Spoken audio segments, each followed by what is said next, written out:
Radcures, isotopes, affect, and prevention. Radioactive isotopes are a charged variant of elements from the periodic table. The isotope form has different physical characteristics from the original element. A charged element will give off radiation waves, which can be described as alpha, beta, or gamma particles. Depending on the levels of dosage, your body can suffer some very adverse effects.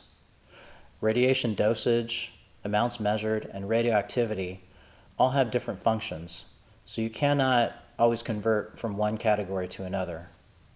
You can review conversion tables that are on the internet, and there are several of them. Each isotope has their own half-life. Half-life is the time it takes for the radiation level to decrease by half. So let's say that you're measuring 100 CPM or counts per minute on a Geiger counter. And the isotope, like in this case iodine-131, has an 8-day half-life. So in 8 days, the reading should be 50 CPM or counts per minute. And in another 8 days, it should be 25 counts per minute, a reduction of half.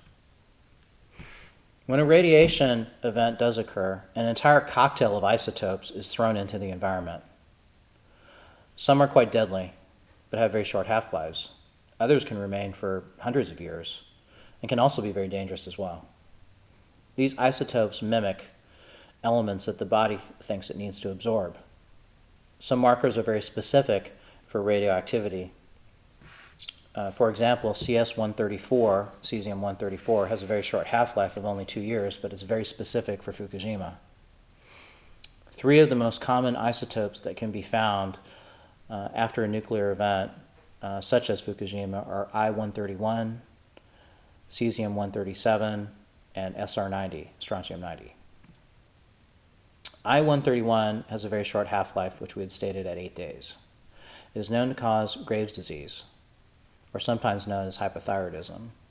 It's supposed to be a fairly rare occurrence that is less than 2% of the general population, but many researchers and doctors are reporting very high incidences of this illness in children, particularly in Japan. Children are very susceptible because of their growing cells.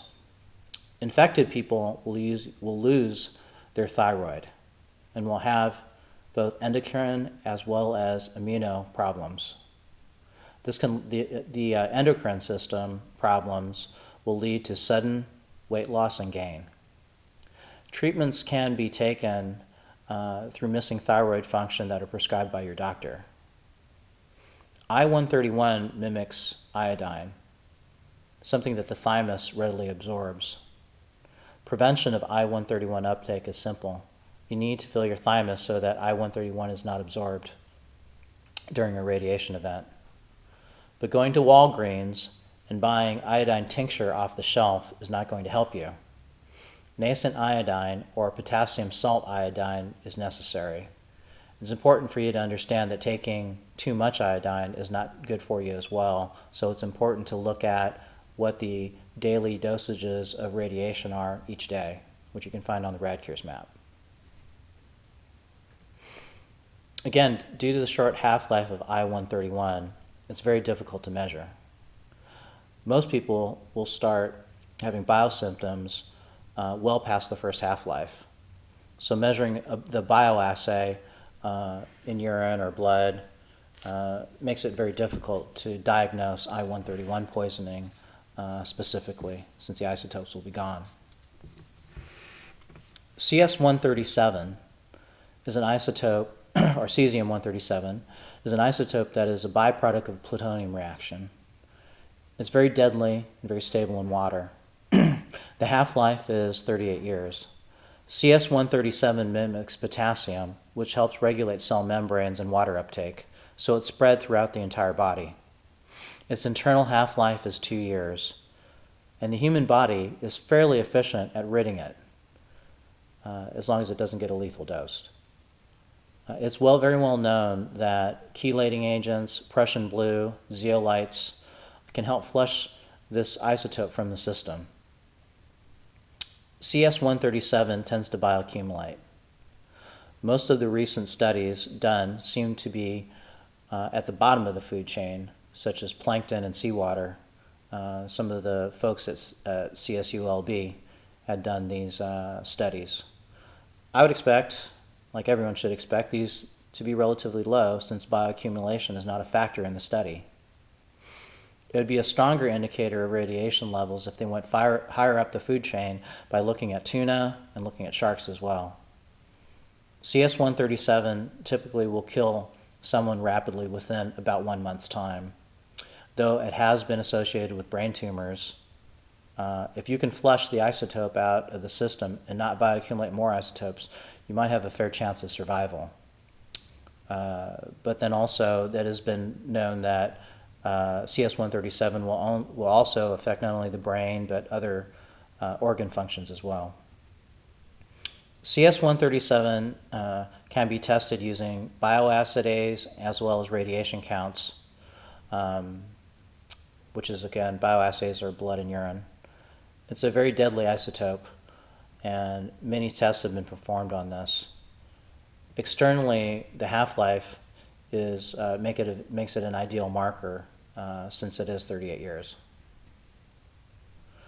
Strontium-90 is another isotope that is created from the plutonium reaction. Its half-life is 30 years, and it mimics calcium. This very well-known isotope is a cause of leukemia and is a very strong bioaccumulator as well.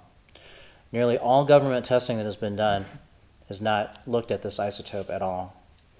Since the body believes that the isotope is calcium, it is stored in the bone marrow. So it's very difficult to remove. Often disease prognosis does not occur till 2 to 5 years later. Strontium-90 should most definitely be a part of any APEX study, but no tested results have been generated by Woodhull or other government testing facilities. This isotope really needs to be monitored in the food chain, even if levels are even low right now. The amount of SR-90 produced is much smaller than CS-137 in a nuclear event, but it's much more deadly in that it is accumulated in the bone marrow.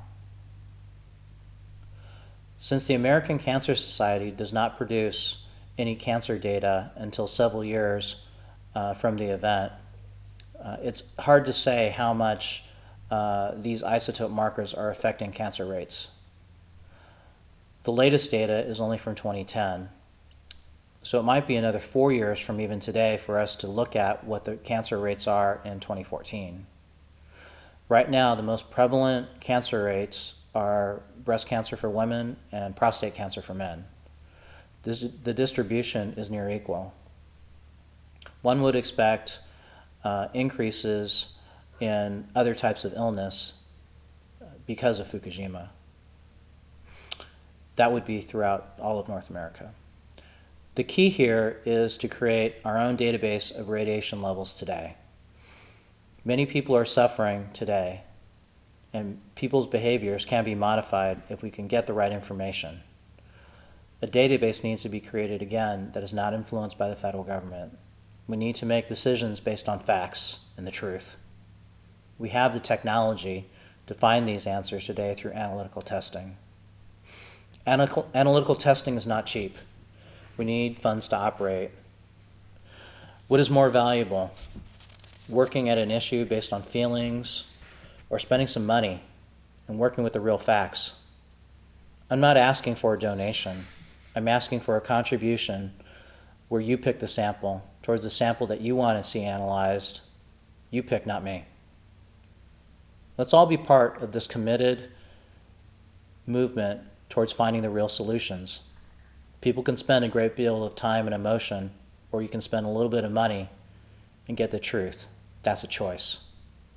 Let's all work towards creating that database that is independent of federal influence. You can learn more at radcures.com, and please sign our Cancer Cures petition.